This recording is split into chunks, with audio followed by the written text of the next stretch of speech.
रोजीना अपना नाम सुनकर रोजीना की हवाइयां उड़ गई थी। नहीं, मैं ससी नहीं बनूंगी, मुझसे एक्टिंग नहीं होती। फनकारी करने को कहा किसने? दिल से तो बोलना है ना, महसूस करना है। वो इश्क के परवाने हमारे अंदर हैं, हम इनका इश्क लोगों को दिखा रहे हैं।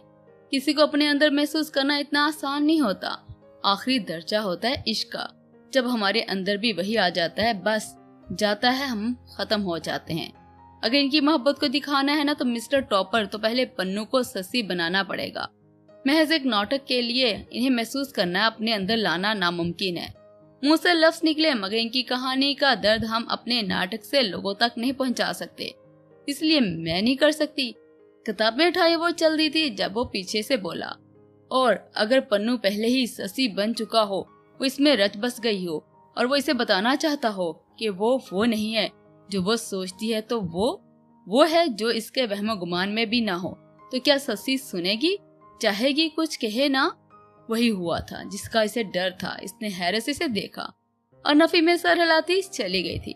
नहीं छोटे सही, नहीं, मैं आपको सुनूंगी भी नहीं। आपको मुझसे दूर रहना है। मैं ससी नहीं बनूंगी, कभी भी नहीं। अच्छा, तो इश्क करने से पहले पन्नू को अपनी ससी को मनाना भी होगा। इसने आह भरकर सर डेस्क पर झुका लिया था। सारी क्लास इसे ससी बनने पर मजबूर कर रही थी। तुम्हें ससी नहीं बनना तो ना बनो, हम दोनों मिलकर ससी के वालिदैन बनते हैं। रोजीना ने घूरकर असफन यार को देखा जो दांत निकाल रहा था। ओफ असफन यार, देख रोजीना, बन जाओ ना यार प्लीज, वरना। शहरयार की बात अभी अधूरी ही थी जब इन्हें किसी के चीखने की आवाज आई। सुसाइड यूनि वालों! इन सब ने एक साथ मुड़कर देखा। दिलबंद साइंस ब्लॉक की छत पर चढ़ा हाथ में कोक पकड़े ड्रामा कर रहा था। वो जैसे हेल डोल रहा था। जरीना को डर था वो गिरने ही ना चाहे, इसलिए सब एक साथ वहां पहुंचे, सिवाय असफर यार के। वो टेक लगाए पैर झुलाता देख रहा था। मिस्टर टॉपर नीचे आइए। नाम वो इसका लेती ना थी, छोटा से ही कह नहीं सकती थी, इसलिए बीच का रास्ता चुना था। नहीं, मी सुसाइड यूनि वालों, ये जो रोजीना है ना, मेरी सस्ती बनने वाली थी, और मैं पन्नू। लेकिन ये बुढ़ा असफर यार रोजीना को ससी नहीं, पन्नू की सास बनाना चाहता है। असफर यार कूद पड़ा। बुढ़ा असफर यार! मिस्टर टॉपर, ये क्या ड्रामा है? नीचे उतरे। क्या फिल्मी सीन लगा रखा है? नहीं, पहले तुम कहो तुम मेरी ससी बनोगी। कोक की बोतल पकड़े वो थोड़ा आगे हुआ। रोजीना की जान हलक को आ गई थी जब असफर यार चीखा, वो नहीं बनेगी तो कूद, कफन मेरी तरफ से गिफ्ट। पेंडू! दिलबंद ने तीखी नजरों से देखा था। बोलो रोजीना, बनोगी मेरी ससी, वरना मैं सुसाइड कर लूंगा। Me suicide? पुलिस आइंग। बुड्ढा असफर यार going to jail in jail. बुड्ढा असफर यार चक्की पीसिंग। वो चक्की चलाने के अंदाज से हाथ हिला रहा था, जिस पर आधी यूनी हंस रही थी। करने वाले करते हैं, धमकियां नहीं देते, तू कूद। असफर यार नीचे से चीख रहा था। आज अगर पुन्नू ने यहाँ से गिरकर खुदकशी कर ली ना, तो इस यूनि में जल्जले आएंगे, भूचाल आएगा, सबके दांत टूट जाएंगे, वो पोपले हो जाएंगे, सबको इतने बड़े बड़े दांत निकल आएंगे। सब मुंह खोले इसकी बददुआएं सुन रहे थे। यार वो हमारा मसला है, हम देख लेंगे, तू कूद। असफर यार मुसलसल चीख रहा था। वो थोड़ा सा आगे हुआ, आई टांग नीचे लटका ली। संभाल कर छोटे सही, रोजीना चीख पड़ी थी। जब सबने इसे देखा वो बुखला गई थी। जब दिलबंद चीखा, क्या कहा? आओ ना भाई नहीं, ससी बनो मेरी, वरना मैं सुसाइड। मैं बनूंगी ससी, अपने पन्नू की ससी।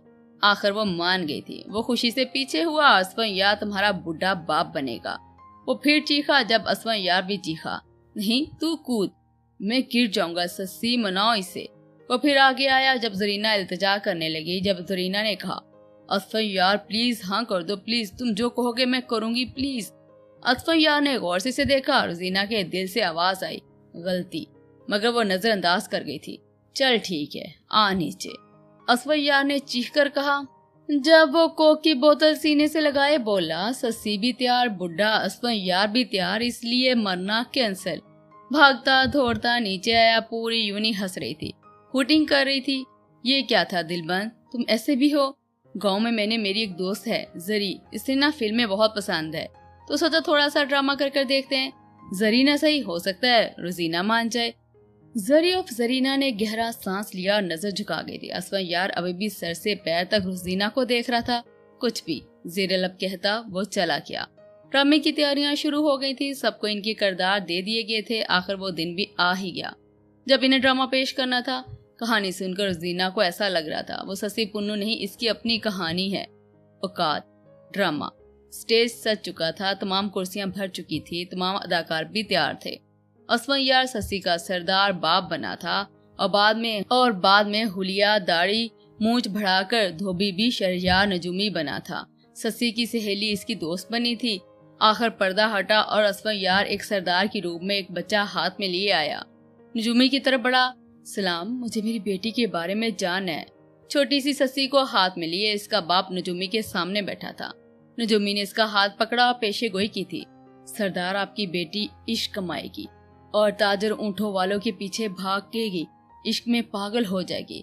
ससी के बाप की इसकी बात पर बहुत गुस्सा आया और वह वापस आया और एक फैसला किया, इस बच्ची को दरिया में बहा दो। जिस पर इसकी माँ तड़प उठी थी, ये आप क्या कह रहे हैं? मेरी बेटी मर जाएगी, जिंदा रही तो हमें जलील कर देगी, इश्क करेगी, ऊंटों वालों के पीछे भागेगी, इसे मार दो, ले जाओ।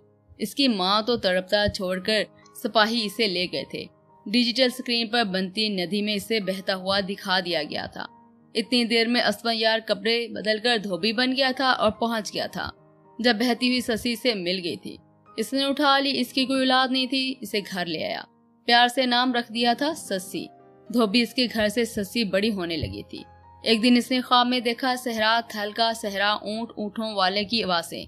इनमें से एक शहजादा, इसकी आंख खुल गई। ससी बड़ी होती गई और आखिर स्टेज पर सबके सामने सफेद बड़ी बड़ी चूड़ियां पूरे बाजू में पहने, सफेद लहंगा कुर्ती पहने, दुपट्टा पहने, माथे पर टिकाए जवान ससी सबके सामने थी, जिसे देखकर पन्नू स्टेज के पीछे दिल हार बैठा था। वो हंसती मुस्कुराती खुश हो रही थी। ससी, तुझे क्या लगता है तेरे घर वाला कैसा होगा? मेरा वो ना बहुत सुंदर होगा, कोई ऐसा जो देश प्रदेश घूमता हो। ससी, तू क्या ताजर ऊंटों वाले से शादी करेगी?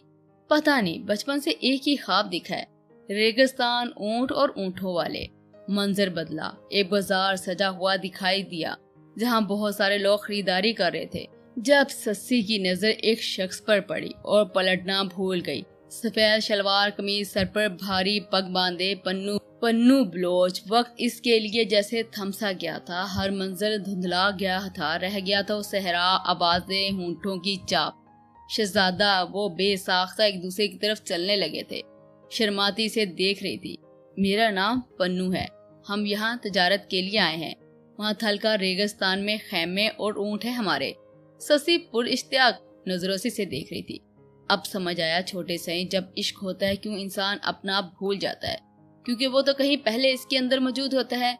जैसे रसूल हजरत मोहम्मद कहीं पहले नूर की सूरत में मौजूद थे खुदा के पास, फिर वो मादी जिस्म लेकर इस दुनिया में आए, इश्क जिस्म लेकर आगे आया। दुनिया को आपकी आमद का पता चल गया और जब वो आए तो पहचानेंगे। जो रसूल की इताअत कर लेता है, इसे फिर अपना आप भी याद नहीं रहता। मेरी औकात भी मुझे बचपन से ही याद दिलाती रही है कि आपकी पैर की खाक हो, माथे का सहरा कभी नहीं बन सकती। चाहत बढ़ने लगी तो मुलाकातें बढ़ने लगी। ससी थल के रेगिस्तान में ऊंटों वालों से मिलने जाने लगी। ससी न जाने क्यों, मुझे ऐसा लगता है हम पहले से एक दूसरे के साथ में हैं। मैंने एक ख्वाब देखा था, यही रेगिस्तान में सफर करते इसी लिबास में एक लड़की नजर आई थी मुझे। कहीं वो तू ही तो नहीं? ससी का हाथ हमें बड़ी मोहब्बत से उससे पूछ रहा था। हमारे साथ तो तब से जुड़ा हुआ है जब हम लोग पैदा भी नहीं हुए थे। कितने रिश्ते आते थे मेरे, मगर दिल को कोई अच्छा ही नहीं लगता था। ऊंट खींचते थे अपनी तरफ तो मुझे मोहब्बत करता है ना पन्नू, मुझे छोड़कर तो नहीं जाएगा? नहीं, तू मेरा इश्क है, तुझे कभी छोड़कर नहीं जाऊंगा। मेरे साथ जाएगी, मेरी हवेली में राज करेगी। दिलबंद की आंखों में सच्चाई थी। किस किरदार में वो तो ससी से कह रहा था, जरी से तो नहीं। कितने खूबसूरत थे ये लम्हे। इसका हाथ पकड़े इसके बराबर छोटे साईं बैठे थे। ससी पन्नू के किरदार अपनाए, आखिर दिल था मासूम, ख्वाहिशें तो करता है ना। इसने बेसाख्ता सर इसके कंधे पर टकाकर आंखें बंद कर ली थी। हंसती मुस्कुराती ससी घर वापस आई जहां इसका धोबी बाप असवन यार बैठा था। ससी तो ऊंटों वालों से मिलने क्यों चाहती है? अब्बा वहाँ का एक ताजर है, एक पन्नू बलोच, मुझे बड़ा अच्छा लगता है। अपने बाप की लाडली थी। पुत्र परदेसियों से दिल नहीं लगाते, ये छोड़ जाते हैं। और वैसे भी कहाँ हम धोबी, कहाँ वो ताजर। अमीर सरदार हमारी औकात नहीं है। औकात ये लफ्ज हर इश्क में क्यों है? इश्क तो औकात नहीं देखता, खुदा औकात नहीं देखता तो दुनिया क्यों देखती है? क्या दुनिया को नहीं पता इसकी औकात मकड़ी के जाले जितनी ही है, एक उंगली और सब खत्म। फिर हर किसी को अधूरा करना। इस औकात लफ्ज ने चाहे सस्सी पन्नू हो या जरी दिलबंद, ये इसने दिल में सोचा था। अब्बा वो बहुत अच्छा है, वो मुझे कभी नहीं छोड़ेगा। क्या कहा, पन्नू ने आने से इनकार कर दिया। एक ताजर ने पन्नू के बाप सरदार को सब बता दिया था कि वहाँ काम खत्म हो गया, लेकिन शहजादे ने आने से इनकार कर दिया है। वजह क्या है? क्या चीज पसंद आ गई इसे? वहाँ काफी गुस्से में थे। सरदार एक लड़की है सस्सी, धोबियों की बेटी है, वो छोटे सरदार के आगे पीछे फिरती है, इसके लिए आने से मना कर दिया। क्या धोबियों की बेटी की इतनी औकात, मेरे बेटे से इश्क लड़ाने चली? पन्नू को जबरदस्ती ले आओ, इस लड़की को वहीं मरने के लिए छोड़ आओ रेगिस्तान में। जब तपती जलती धूप पैरों में जलेगी ना, होश खाने आ जाएगी। हुक्म जारी होते ही काम शुरू हो गया था। पन्नू, मैंने अब्बा से बात की है, वो कहते हैं परदेसी छोड़ जाते हैं। तू नहीं जाएगा ना, वरना मैं यही मर जाऊंगी, मैं जिंदा नहीं रह पाऊंगी। तू क्यों डरती है? मैं तुझे कभी छोड़कर नहीं जाऊंगा, हम हमेशा साथ रहेंगे। मोहब्बत की बातें करते रात ससी वहीं इसके साथ सहरा में ही सो गई थी। आधी रात के करीब चंद लोग आए, पन्नू के हाथ पैर बांधे, मुंह बांधा और इसे ले गए। खेमे उठाए, ऊँट लिए, भाग गए। सुबह ससी की आंख खुली तो ताहत निगाह रेत ही रेत थी। जानलेवा थल की रेत, वो अकेली थी। पीछे डिजिटल स्क्रीन पर सहरा दिखाया जा रहा था। दिलबंद अपना किरदार अदा कर स्टेज के पीछे खड़ा था। स्टेज पर अकेली सस्सी जो सदा लगा रही थी। तमाम लोग कहानी में खो से चुके थे, जैसे कि आप मेरे पढ़ने वाले। वो रोती पीटती सदा लगा रही थी, पन्नू पन्नू, मगर कोई नहीं जानता था सस्सी की आंख से बहने वाले आंसू असल जरी के थे, जो दिल में सदा लगा रही थी। छोटे सई, छोटे सई। वो एक्टिंग नहीं थी, सच था। इसका दर्द डर था जो स्टेज पर बिखर रहा था। शायकीन की आंखें अश्क बार कर गया था। रेत का तूफान था, वो इधर उधर से तलाश कर रही थी। पन्नू पन्नू तो कहाँ चला गया? एक बूढ़ा आदमी इसके पास आया। बेटी, तू इस रेगिस्तान में किसको ढूंढ रही है? नहीं, यहाँ पर बलोच ताजर थे, मेरा पन्नू था। कहाँ चला गया? रात को सोने से पहले तो मेरे साथ था। इस बूढ़े ने इसे हैरत से देखा। तो इससे इश्क करती है? जिसकी आंख इश्क में लग गई ना, वो तो आंख मूंद कर कहीं नहीं सोते। कौन जाने रात के किस पहर क्या हो जाए। इश्क वाले नहीं सोते, इश्क में तो सबसे पहले नींद ही जाती है। और तू सो गई? इस बुजुर्ग की बात सुनकर वो शर्मिंदा हो गई। क्यों सोई मैं? वो इस रेत के एक एक जरे से पूछने लगी, मेरे पन्नू को कौन ले गया? मगर जवाब नदर था। वो रेगिस्तान में ऊँटों वालों को ढूंढते पूछते भागने लगी थी। इसके वालिदैन इसे लेने भी आए थे। नहीं अब्बा, मैं नहीं जाऊंगी इस रेत में, मेरे पन्नू की यादें हैं, वो वापस आएगा। और मैं ना हुई तो मैं नहीं जाऊंगी इस रेगिस्तान में, मैं मर जाऊंगी। ये खबर हर तरफ फैल गई थी कि थल के गिरस्तान में एक लड़की ऊँटों वाले के पीछे भागती है। हर आते जाते से कहती है इसका इश्क इनमें, मगर ढूंढ नहीं पाती। ये खबर इसके सरदार वालिद को भी मिल गई थी कि आखिर नजूमी की बात सच हो गई। राज खुल गया था। वो एक अमीर खानदान की बेटी, मगर वो वहीं रेत में अपने पन्नू की नक्श तलाशती कमजोर होती जाती थी। पन्नू पन्नू, तू तो कहता था तो कभी नहीं जाएगा, तू कहाँ चला गया? सदा लगाती रोती आखिर ससी वहीं स्टेज पर गिर गई थी। रेत इसके ऊपर इकट्ठी होने लगी थी। पन्नू, ये तेरा थल के रेगिस्तान में मैं इंतजार करूंगी। आखिर सांस बंद हुई तो ससी पन्नू की कहानी तमाम हो गई। ड्रामा खत्म हो गया, पर्दा गिर गया। मुझे छोड़कर मत जाओ पन्नू, मत जाओ। रोती वो आंखें बंद करती जा रही थी। कुछ लम्हे गुजरे, लोगों की तालियों की आवाज आ रही थी। जब शहरयार ने दिलबंद से कहा था, दिलबंद ड्रामा खत्म हो गया है, मगर ये रोजीना उठ क्यों नहीं रही? वो स्टेज पर गिरी रोजीना को देख रहे थे, भागकर इसकी जानब गए। दिलबंद ने इसे कंधे से हाथ लगाया, मगर वो नहीं उठी। वो नीचे बैठा, इसका सर गोद में रखा। रोजीना रोजीना, इसके गाल को थपथपा रहा था, मगर इसे ना होश में आना था ना आई। बेसाख्ता इसे बाहों में उठाया और बैक स्टेज ले आया। लटाकर पानी के छींटे इसके मुंह पर मारे गए। असफान यार, शहरयार, दिलबंद दूर खड़े थे। इसके गिर्द बस लड़कियां ही थी। आखिर इसे होश आ गया था। तुम ठीक हो रोजीना? तुम्हें क्या हो गया था? बेहोश कैसी हो गई? इसने पुन्नम आंखों से दिलबंद को देखा। ससी ने पन्नू को खो दिया हमेशा के लिए।